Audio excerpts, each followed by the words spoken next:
To God be the glory, to God be the glory, to God be the glory. Shout out to my nails. And when I say that, it's because it says to God. I don't know if y'all can see perfectly, but to God be the glory. And then these nails say miracle. And I did them myself because I just had a vision of these type nails, and I have been wanting to do it for a while. So with me seeing this, it's a reminder to myself to God be the glory. So the title of today's message, and I have everything written down, I have my iPad ready to go, is Keys to Your Breakthrough. The slingshot. It's a few things I'm going to talk about today.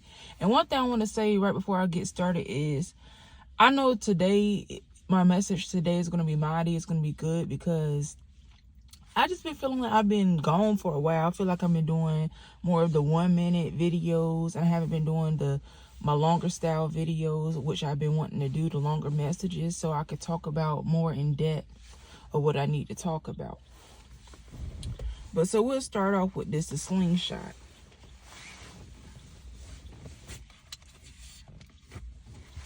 So basically, what I heard was, I was just thinking about my own life, and some of y'all can relate to this, where you look at times past, and you look at times where you were an advanced child, you was in a situation where you were ahead of the game. You did stand out. People did look at you and say, that one, they have something that most people don't. And for me, I'm just going to talk about my life. It was with me in school, academics. When I was in middle school, and I think it was 5th grade, most definitely 6th grade, where I was in pre-college program since the 5th grade. And I was enrolled into that. And I had been working with STEM schools and just learning about that. And certain things where I didn't learn about it in my regular school, my own public school, until I went to high school. But I was learning about that in the 5th, 6th, 7th grade. In middle school, I ain't learned about that. And I went to pre-college programs. And then I didn't learn about that into my public school until I was in high school, certain things. Certain things with STEM, I didn't learn about that. We didn't even have STEM schools. My old high school right now is a STEM school. That's science, technology, engineering, and math. Before, when I was learning about it in the 5th grade, the 6th grade, you could go up to your science teachers, to some of your math teachers, and ask them, what does STEM even stand for? And they would not even know. Certain things where I learned about solar panels and all that stuff, most people would know, like, point me to your nearest solar panel. People wouldn't be able to tell you what even is a solar panel. What is a solar panel? Most of the time you can find it in your calculators, which helps you to not operate off of batteries. It provides enough light off of the sun, which is solar, so that your calculator can work without having batteries, or it can recharge it. Now you have solar panel fields. Now I have people now even in my own neighborhood who have solar panels on the top of their houses, so that house can have power, it can regenerate. But anyway, so think about somebody in math competitions and solar panel race car competitions, ahead of the game before it was a game, before it was even say, you know what, we're going to make this a game. We're going to create this competition. We're going to create this school. I was well ahead of the game. I was well advanced. They didn't just enroll anybody into the programs that I was in. It had to be something that stood out about you. You had to have a teacher to say, this one got it. This one got something different. And that's the type. I was just advanced. I was tested a lot for AIG. And here's where I'm going to get at. I was tested a lot for AIG. It seemed like every single year I was like, dang, multiple times a year I was like, they always test me for this AIG. Somehow I never got in because I would always stammer over my words. When I would get nervous, I would start stuttering, start stammering over the words, because I was focused on trying to get everything correct and say everything correctly, to the point where I would start stuttering because I would get nervous. Then also they'll ask me, well, what was the passage about? What was everything about? And I would sit here and say, I was reading for correction to be correct. I wasn't really focused on the text and comprehension. And so that kept me out of certain things. And it was like, God, every time I was a part of just teen court, and stuff. I went to all the practices. Then we had time where we actually had a time where I was supposed to have a real court date where I would be a part of the jury and make decisions on certain people's lives. All of a sudden, my family moved away from that city. So it was a lot of different things that happened where even with my pre-college programs, summing this up, I missed a lot of it. I went to a lot of the programs, but the competitions, I missed a lot of what I needed to, because my family, the people that was supposed to put a lot of care into me, the people that was supposed to support me and drive me and do certain things and push me, they had other things that they were more focused on than me. And so that set me back. And I look at a lot of parts, even with AIG and certain things, I look at things in my life where I was like, God, where other people was right here, I was right here, far ahead.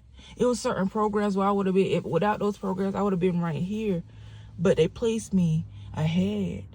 So, and I think of God, I was like, well, God, but when I look at my life and I look at my earlier parts of my life, I was set back. I was like, God, why was I? Anyway, so I was set back. When I hear those things like that, that's just confirmation, babe. I'm right on time, okay? That's like a bell for y'all. Some of y'all need to hear that car engine right now. So anyway, like I was saying, and so I was set back. And I was like, and when you starting off here and you getting set back, it ain't, I don't know if y'all can see this in the camera, but you starting off right here and you getting set back, that's a setback. That's like a minor setback. But when you were in places where you was meant to be advanced, all the way over here, all the way ahead, you had something that most people didn't have. You was doing stuff ahead of time. Y'all, in the 6th grade, y'all, I want to tell y'all who I am. Not who people think I am, who you think. I'm going to tell you who I am. In the 6th grade, y'all, I was up there calling. I remember specifically, I'll tell y'all in detail this. I don't talk about this most of the time, but I was calling Full Sail University. I wanted to be a lot of different things, go to a lot of different colleges over my life, but in the 6th grade, I remember Full Sail University. I used to go in colleges and just search, put in my name, and get college catalogs sent to me about the coursework, about the college apartments. I remember Full Sail University had this thick book, and they had all the coursework, and then they had all the available apartments and available so you can go to that college. And I remember I was on the phone with an academic advisor or someone like that, just about coming into Full Sail University and enrolling into it. And I remember they said, I thought I was like, okay, I'm ahead of the game. I'm just normal. I remember they said, excuse me, how old are you? I said, I'm in the 6th grade. I told them my age. They bust out laughing. They said, oh, wow. And I'm like, at that age, I'm like, what are you laughing for? Like, what's funny? Like, this is what I'm supposed to do. Like, what you laughing for? I remember going to my mother and saying in the 6th grade, hey, yo, sis. I remember she was in the kitchen cooking. I said, listen, sis, I'm going to take my book. I was like, listen, sis, I had the catalog and everything. I had to circle like somebody's asking for a Christmas gift or a diamond ring or whatever, a gift, a birthday gift. I said, listen, sis, this is where I want to go. This is the coursework right here. This is the college campus. I done sit here and say, okay, this is the great price. I want to live here. I want to do this. I want to do that. Here it is in 6th grade. Here you go. Hey, yo, get it done. Chop, chop. You feel me? That was the type of kid I was. Very far advanced for my age. Without no help. The fact that I was able to bring that to my mother at 6th grade and say, hey, yo, get it done. I already did the work for you. All you got to do, the finances figure, do your adult thing and get it done. Fast forward to, and I'm just opening up certain things about my life because this is my testimony. Fast forward to, and it's the reason I'm telling y'all this, I'm going to bring it all together. So fast forward to high school, 12th grade year. I remember when I came to my mother and I was like, well, this is the school I want to go to. Not necessarily Full Sail, but at this time it's a different school. And I was like, okay. And she was like, I thought you were going to this specific community college. And I was like, community college? Community college? What you mean, sis? Like, I was I'm ahead of the game. I've been going to college, colleges, 4-year colleges, pre-college programs and all that since the 5th grade. Even when I moved to a whole new town, somehow I still got connected with the same college. I was with ECU since 5th grade. Went to competitions on NC State's campus, moved 2 hours away, and still somehow got connected with NC State again for somehow, y'all. Pre-college programs, went on Ivy League tours. All this stuff. Fast forward to 12th grade year, it's time for college. And I'm like, okay, I'm ready to apply to college. I'm ready to go to do what I need to do. Still have this help. I don't have to have the help of my parents at this time. All the help of them sitting down with me. I was in programs. So I go to them, and I go to my mother, and I say, all right, it's time for me to, apply to these college. And basically I found out we didn't have enough money. So it didn't matter about my academics. It didn't matter about how ahead I was. It was, sis, I know you planned for this. Sis, I know you worked hard for this. I know you joined this club, that club, that club, that club, did this, did that. But it's out of your control, because guess what?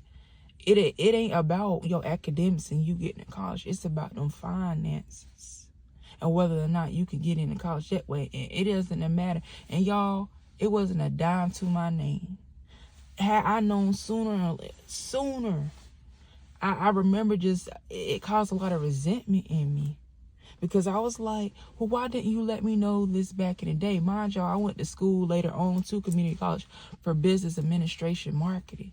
My background is in marketing, is in business. That's all the main classes, core curriculum on.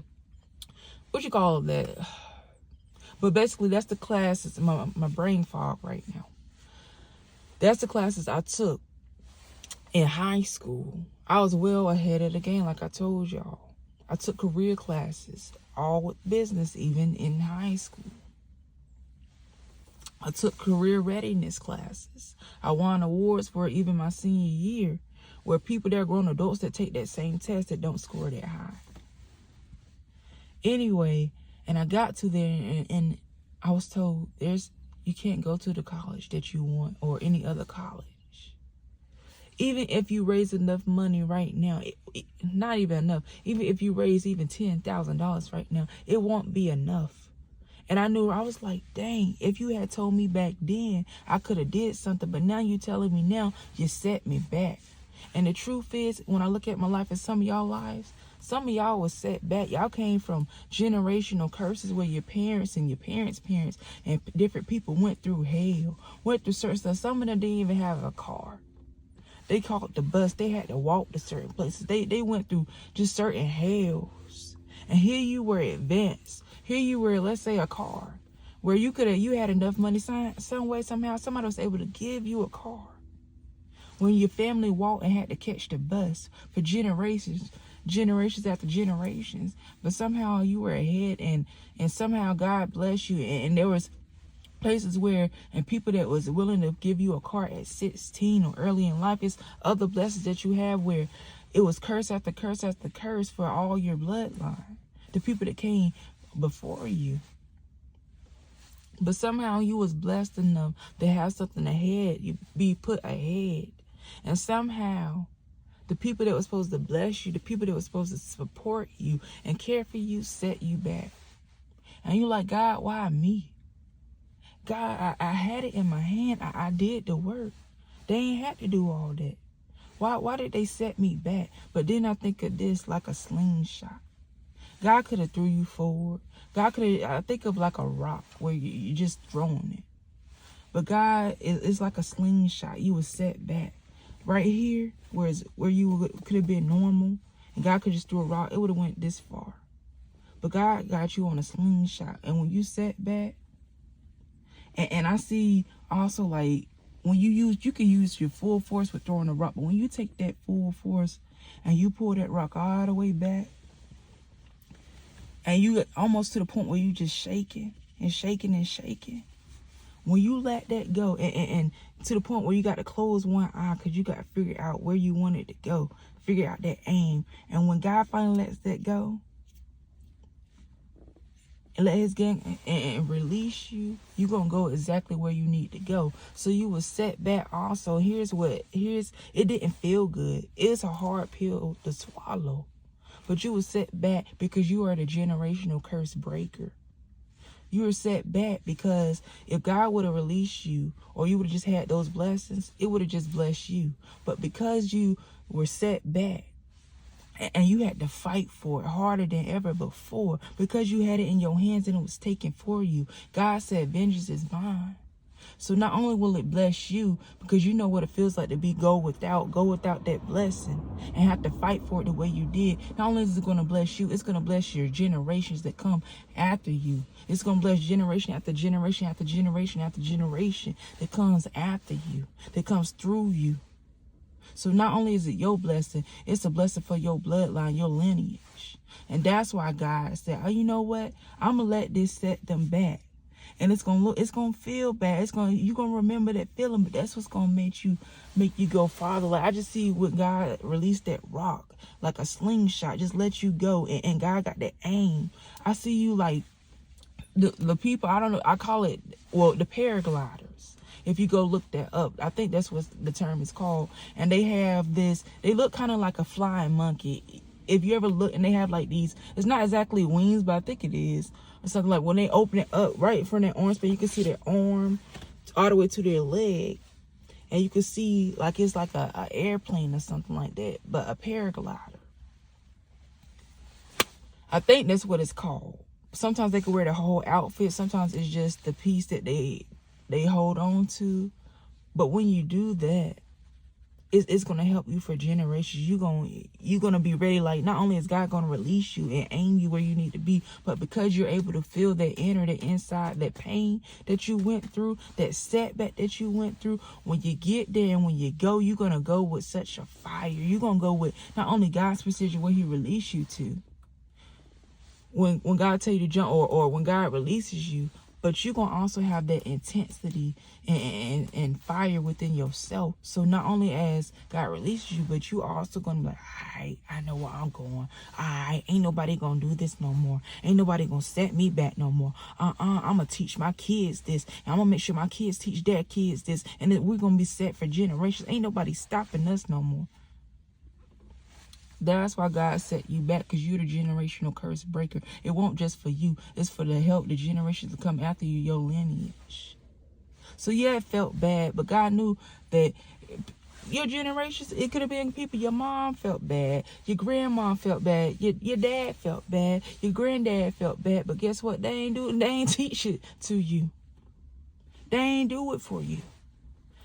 All these people could have felt bad and felt all that anger and felt all that persecution, generational curses. And they did, some of them, they did what they could. And they did break some generational curses. But it's other ones that you need to break, that they weren't able to break. They might have broke some in times past, but it's other ones still in your bloodline that you need to break. And these are the ones that you need to break. That's why it affected you. That's why you were set back, so God can sling you forward. So that was just part one, or one part of what I had to talk about today. Now let's go on to the second part. And y'all, I have the back camera on today. I only have the front camera, so I can't even see myself right now. So I got all these 3 cameras, so I don't know which way. Hopefully I'm looking in the camera, but I'm just trying to focus on the word today and not the time. Like I said, today is keys to your breakthrough. And so that was one part. Today also, I want to talk to people with addiction, because today is your last days with dealing with your addiction. I want to talk to y'all about how I was able to have my breakthrough through addiction, and how y'all can have y'all's. So addiction, one thing I want to tell y'all is I replaced the words addiction with dependency. You can say I was addicted to, but I say dependent on. And once you replace those words, whatever you were addicted to, or you feel you're addicted to, or dealing with addiction, that's dependency. So you say, I was addicted to food. You was dependent on food. I was addicted to weed. You were dependent on weed. I was addicted to, I ain't say I, but you might have been addicted to pills or fornication or porn or different stuff like that. No judgment. I'm just saying I was alone. When I was a kid, I was. And that's just me telling my story. I was dependent on it. And it's like, why are you dependent on it? You got to go to that root, figure out why. But replace that word addiction with dependency. Addicted to dependent. Addicted to what dependent on. So today is your break free. Your break free day, I guess. Your breakthrough day. And this is how I got the keys to my breakthrough. This is how I unlocked the doors to my breakthrough, getting over my addiction. Y'all. So here it is. And I have to read a few scriptures for y'all. So I'm going to read this right here first. Let me get my iPad. And I heard 1 Samuel 1:10 through 11. And let me go ahead and read that to y'all. I'm in 3 right now.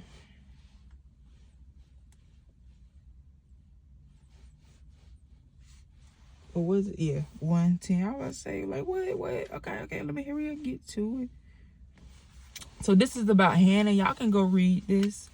Some of y'all have read about Hannah, or this is when I go to different churches, they always preach about this.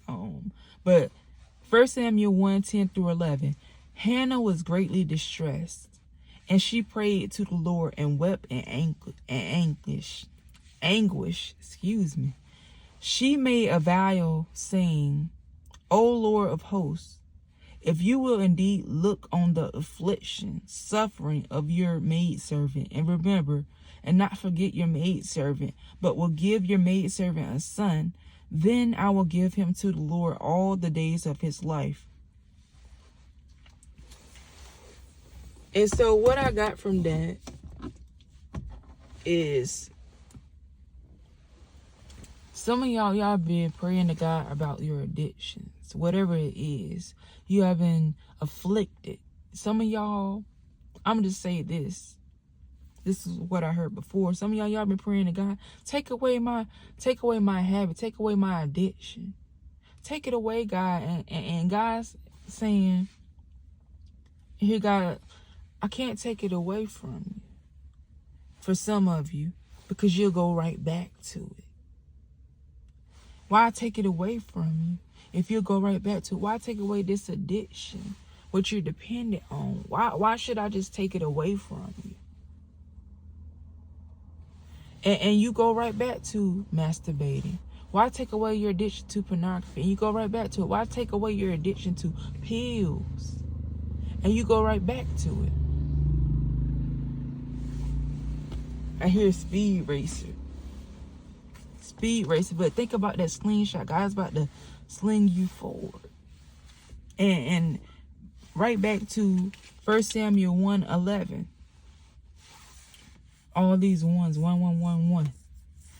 She made a vow, saying, O Lord of hosts, if you will indeed look on the affliction, suffering of your maidservant, and remember and not forget your maidservant, but will give your maidservant a son, then I will give him to the Lord all the days of his life. God said, you got to be dedicated in this. You want me to take away your afflictions? You want me to take away your suffering, your addiction? You got to make some sacrifices, babe. And I remember me trying to quit. I was addicted to weed and drinking. I did this every day from the time people woke up. From the time I woke up to the time I went to bed. I'm talking 9 a.m. just swaying like this. Now I'm telling y'all, 9 a.m. from the time I woke up, I was out of it. And I was like, God, take it away. God, take it away. God, take it away. Somebody having fun up in there. Let me not be distracted. I was like, God, take it away. God, take it away. And in my last days, because I beat this addiction, I talked about it before on my channel. In my last days, I remember watching, I think her name is Shantasia, but God was using her as a vessel. So I said, God spoke through her. And she was saying, and God said in that message, and I'll link it if I can. Can't make no promises. But the message was, God promised you certain things.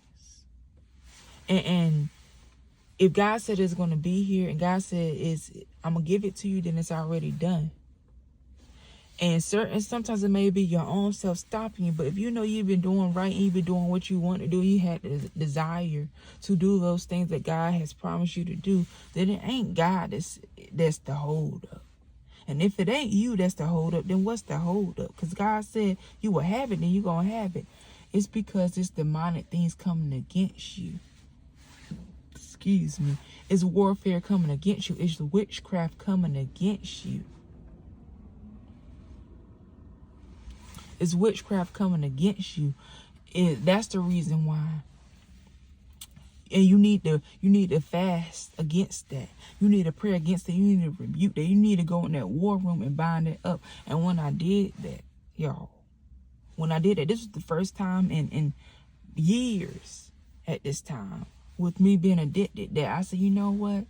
It was a 3-day fast, and I ended up fasting 5 days. That was the first time I bound up what was coming against me, the witchcraft, the things that was making me want to smoke, the things that was coming against my life. Not even just smoking. I was just binding up things and speaking in tongues. It wasn't even just words and saying, oh, I bind this up, bind that. I was just speaking in tongues.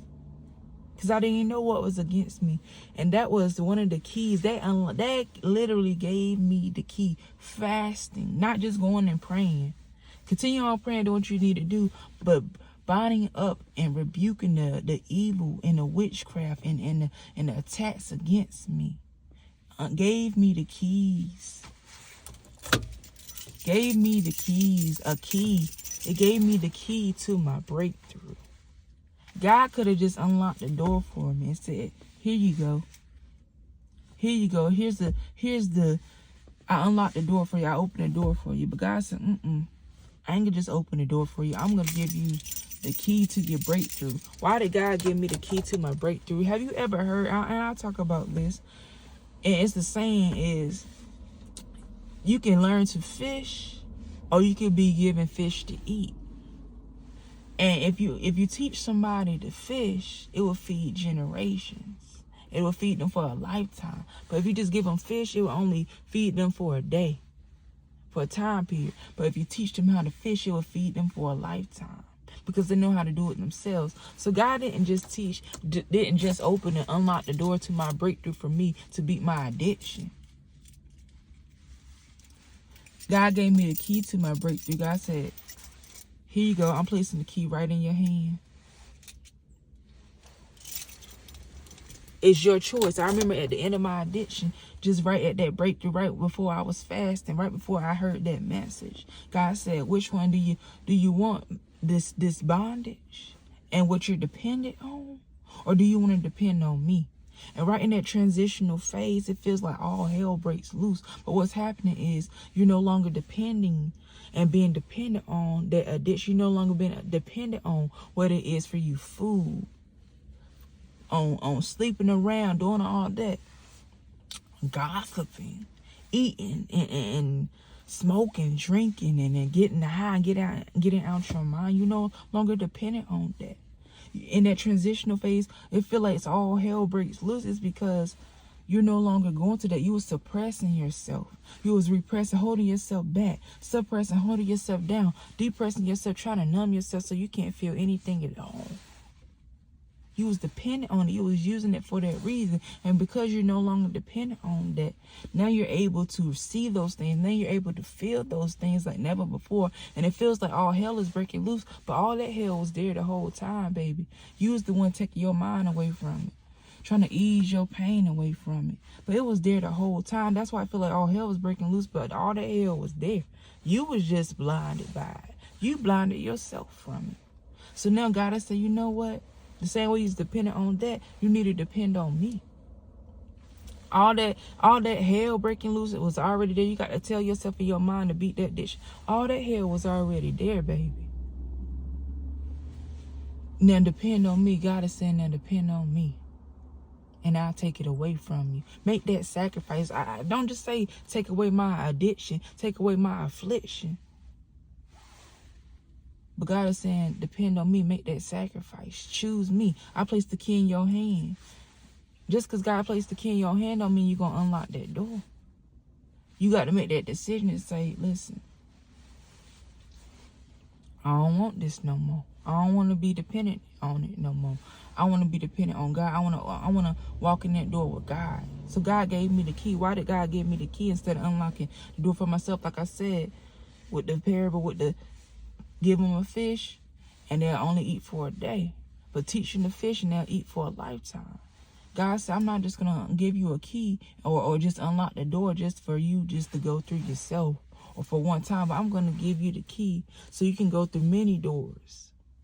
I'm going to give you the key not only so that you can open it for yourself, but you can open it for the next person and the next person and the next person and the next person and the next person. Just like that slingshot. You say, God, why me? Why? I was ahead of the game, but I was set back. God said, I let it set you back. So when I sling you forward and I let it go, it ain't gonna just be for you. It's gonna be for the people that come through you, for generation to generation to generation. You can be able to help that person, that person, that person. It ain't just the people. When we think that people come through us, it isn't just our bloodline, y'all. It's people that, regardless of age, you could help somebody that's twice your age, 3 times your age. You're gonna be used as a vessel in Christ, and you're gonna be able to help those people. And I don't want to talk too long because I don't know how much storage I got. So hopefully my storage is not used all the way up. But we're gonna go on to this next scripture. And I hear just that, remember y'all, to get rid of that, stop being dependent on those things. But God is giving you the key, guys. I got the key to my breakthrough. God gave me the key to the breakthrough. I could teach y'all hand in hand how to beat addiction to weed, how to beat addiction to alcohol. I could tell you straight up. I could tell somebody more in detail, more in this, like step-by-step natural ways, because God gave me the keys to my breakthrough. And this is why I'm helping y'all just in the most broad way or as broad way right now. Keys to your breakthrough. 2 Timothy 2:21. Therefore, if anyone cleanses himself from these things, which are dishonorable, disobedient, and sinful, he will be a vessel for honor, sanctified, set apart, and useful to the Master God, and prepared for every good work. Once you have the keys to your breakthrough, y'all overcome this addiction. Like I said, what was groundbreaking for me? What gave me the keys? Placed the keys in my hand, y'all. What placed the keys in my hand, y'all, was me fasting. What placed the keys in my hand was not only just me fasting. You can just fast, like, I'm gonna not eat till 3.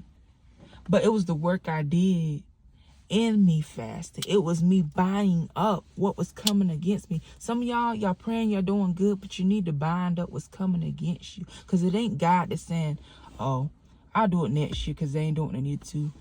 God, it's these demons, it's these Satan's attacks coming against you. Once you start warring against that and continue to war against it, y'all, go on a 3-day fast like I did, and they'll unlock the door, guys. It will not only unlock the door, but place those keys in your hands so you can unlock the door yourself. So that once you go through that door and you unlock the door, you get that key, you can unlock the door for you, but then also you can unlock the door for people coming through you. You being the vessel for God.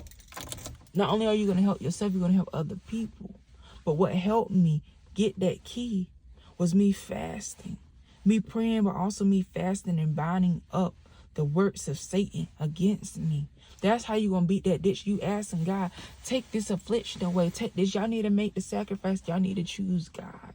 But in which you choosing God, you need to bind up the attacks coming against you. If you're not willing to do the work ain't gonna work for you. If you could fast till 3, but if you're not willing to do the work and within that fasting time, it ain't gonna work for you. Like, I fasted, why ain't nothing happen? Because you ain't do the work, baby. Baby girl, baby boy. You ain't do the work. If you go ahead and do the work, I learned I was a lazy person, y'all. I was a depressed person. I felt like I couldn't do the work. But if you go ahead and do the work, it's going to work for you. So if you want that key to be the key to your breakthrough, Whatever it is, it might not even be beating addiction. If you want the keys, if you're ready to get slinged forward, guess what? You're going to have to do the work. If you want the keys to unlock the doors, if you want to go ahead and be slinged forward, God got this finger off of you, that finger, like he ready to let you release you. But guess what, baby girl, baby boy? You got to do the work. And that's the message of today. You're going to have the key to your breakthrough, guys. Y'all got to stay with it. Stay with me right now. I have the key to my breakthrough. I will have the key to my breakthrough. I will have the key to my breakthrough. The key to my breakthrough. Open up your hands right now. I have the key to my breakthrough. Bind it up, y'all. Fast, fast, fast. I know it ain't easy. Y'all, it's supposed to be a 3-day fast for me the first time I did it, but it turned to a 5-day fast. Oh, well, fast. But bind up, speak in tongues like I did. Speak in tongues and bind up the things that can't. If you don't know what to pray, or if you don't know what to bind up in war, speak in them tongues. I don't care if it sound like baby talk, babble. It doesn't matter as long as you're doing the work. I don't care if you repeat the same thing. I bind you up. I rebuke the attacks. I bind you up and I rebuke the attacks against me. I bind you up, Satan. And you recite that 100 times every single day, and that's the only thing you say over and over again, you did the work. You did some work, and it's going to get you to where you need to be. But you have the keys to your breakthrough. It's been released, y'all, through y'all watching this, through y'all saying this, not even just this video, but you doing the work, you fasting, and you binding it up, those things against you. Y'all, this ain't just me. I'm just a vessel of God. I'm just a vessel. I'm telling y'all, that will give you the key to your breakthrough, not only for you, but for the others to come, so you can help them. That's going to have you sling forward. That's the slingshot, baby. I love y'all. Like, share, subscribe. Share this with someone. Tag somebody in the video. And let them know. I always say, you got to let them know. But peace. Bye.